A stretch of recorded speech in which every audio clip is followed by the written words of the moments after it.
Ito ang latest weather update. Alamin ang pinakasariwang ulat panahon ngayon dito sa Information TV Educational Channel. So kita po natin dito sa ating latest na satellite animation na patuloy pa rin po nating minomonitor yung tatlong bagyo na nasa loob at labas po ng ating Philippine Area of Responsibility. So una po itong si Bagyong Nika or formerly si Bagyong Nika na lumabas na ng ating PAR. At ito naman si Bagyong Ophel na currently ay nasa loob po ng ating Philippine Area of Responsibility, pati na rin po si Tropical Storm na may international name Manyi na currently ay nasa labas pa rin po ng ating Philippine Area of Responsibility. So currently nakikita po natin na isang bagyo lamang po ang currently na may direktang epekto sa ating bansa. Ito po si Bagyong Ophel. So alamin po natin yung mga detalye patungkol dito sa binabantayan po natin na si Bagyong Ophel. At mamaya isa-hisan din po natin yung latest update dito sa binabantayan po natin na si Tropical Storm Manyi. So latest po muna dito sa binabantayan po natin na si Bagyong Ophel. As of 10 PM, yung latest location niya po ay huling namataan sa layong 295 kilometers silangan ng Kasiguran, Aurora, at nagtataglay po ito ng lakas ng hangin na umaabot ng 150 kilometers per hour malapit sa gitna. Siya po ay nasa typhoon category, may pagbugso na umaabot ng 185 kilometers per hour at kumikilos po sa direksyong west-northwestward sa bilis na 25 kilometers per hour.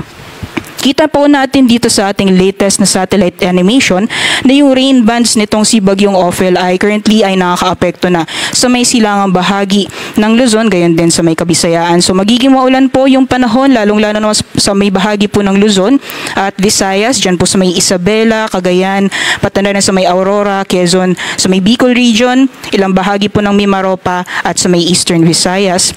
At kung nakikita po natin itong kumpol ng mga kaulapan na malapit po sa sentro ng bagyo, dyan po yung malalakas na ulan na dala po nitong si Bagyong Ophel. So dahil inaasahan po natin na patuloy po siyang lalapit sa ating kalupaan, inaasahan po natin itong mga pag-ulan po na ito ay mararanasan lalong-lalo pa sa may bahagi ng Hilagang Luzon. So alamin po natin yung specific areas mamaya kung aling areas po yung makakaranas ng malalakas na mapag-ulan dulot po na epekto nitong si Bagyong Ophel.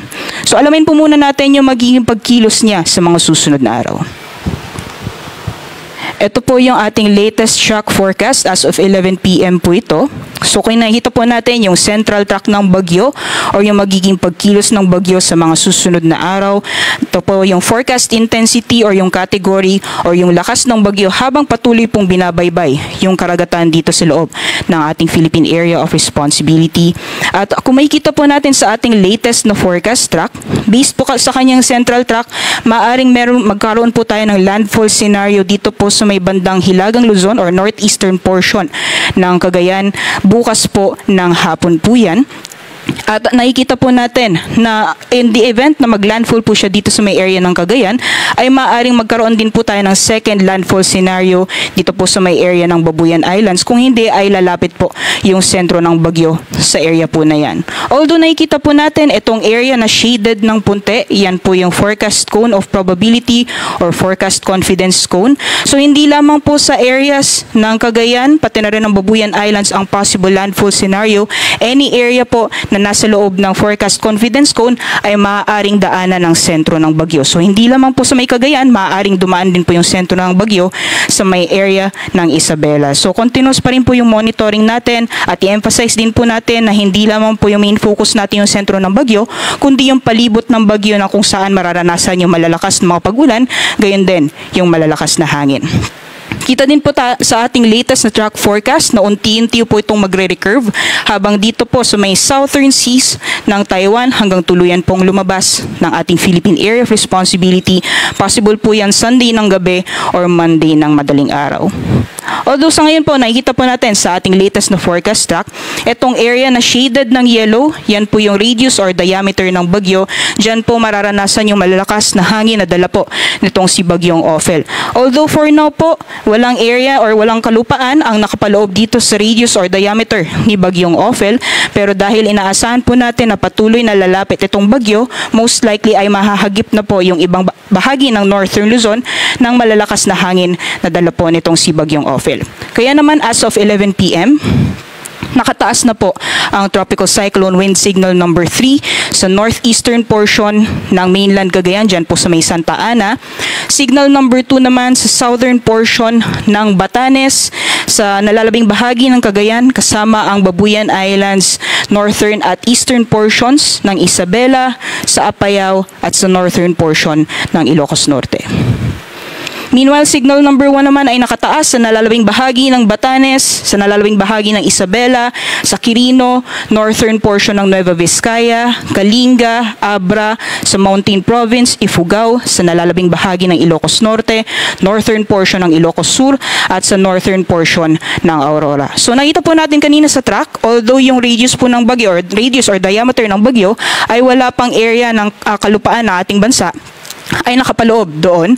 So may inaasahan po natin na lalapit po yung bagyo sa ating kalupaan, kaya naman within the next 18 to 36 hours ay mararanasan na po yung malalakas na hangin na dala po nitong si Bagyong Ophel. So paghandaan po or pinaghahanda po yung ating mga kabayan at pinag-iingat sa mga posibleng epekto nito. Meanwhile, ito naman po yung mga pag-ulan na posibleng maranasan simula po bukas or ngayong gabi hanggang bukas or sa mga susunod na araw dulot ng epekto nitong si Bagyong Ophel.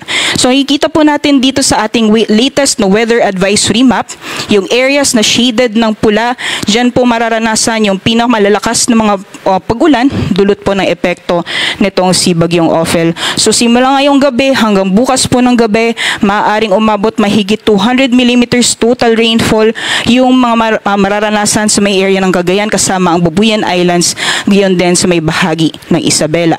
Heavy to intense naman po or 100 to 200 millimeters total rainfall sa may Apayao at Kalinga.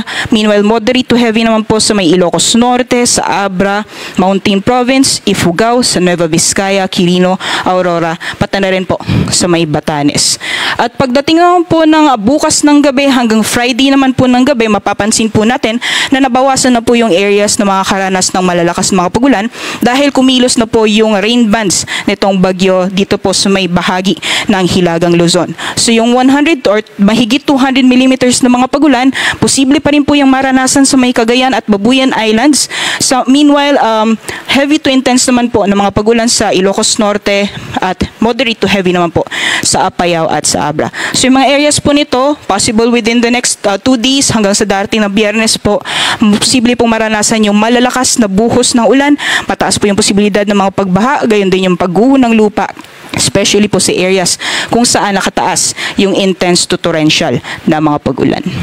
So pinag-iingat po yung ating mga kabayan, pinag-aanda sa mga posibleng epekto nitong dala nitong si Bagyong Ophel. So pagdating naman po sa kalagayan ng ating karagatan, meron po tayong gale warning or babala sa matataas na mga pag-alon sa dagat baybayin po ng Northern Luzon at silangang karagatan ng Central Luzon.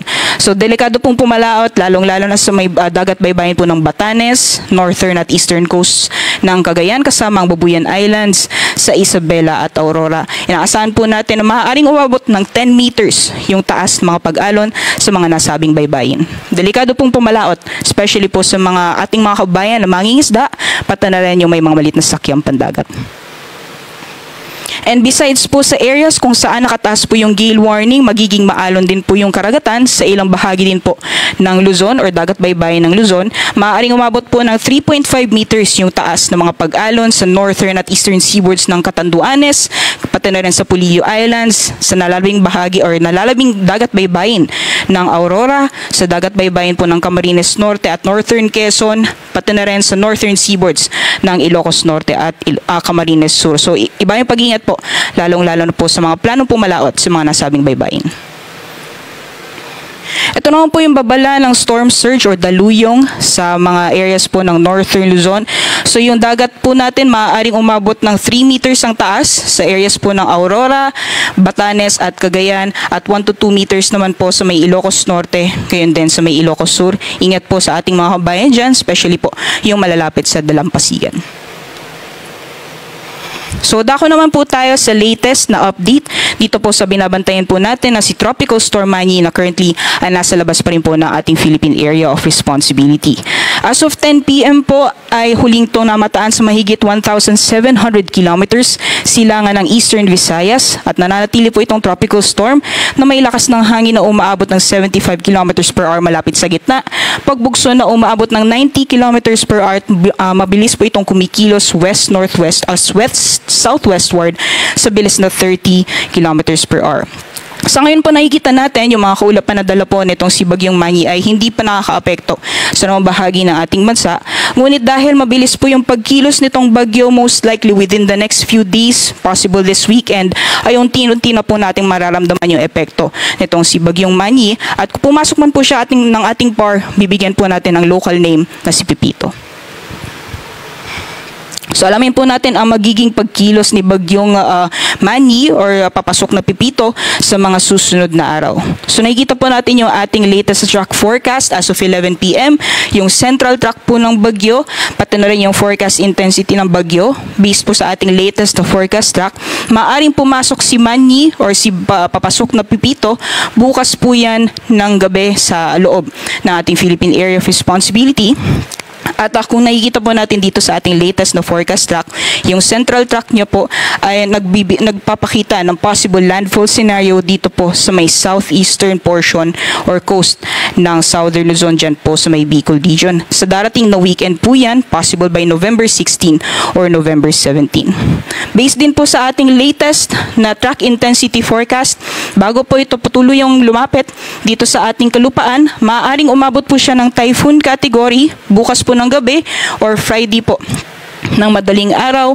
Ngunit habang patuloy po siyang lumalapit, dahil nasa dagat pa po siya pagdating ng typhoon category, hindi po natin inaalis yung possibility ng rapid intensification or mas lalong bibilis yung paglakas nitong bagyo.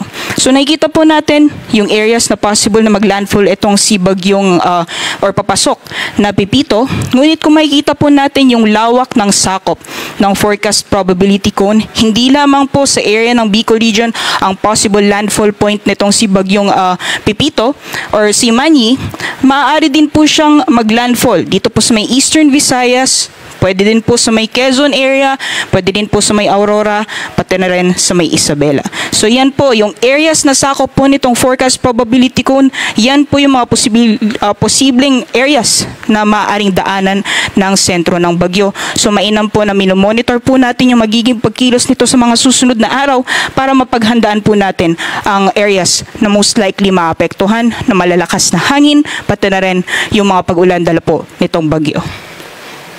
So for now po, based po sa ating pagtaya, mabilis pong kumikilos itong si Bagyong Manny sa ating kalupaan or papalapit sa ating kalupaan. So as early as Friday po hanggang sa darating na Sabado, unti-unti na pong mararanasan yung malalakas na ulan na dala po nitong si Bagyong Manny.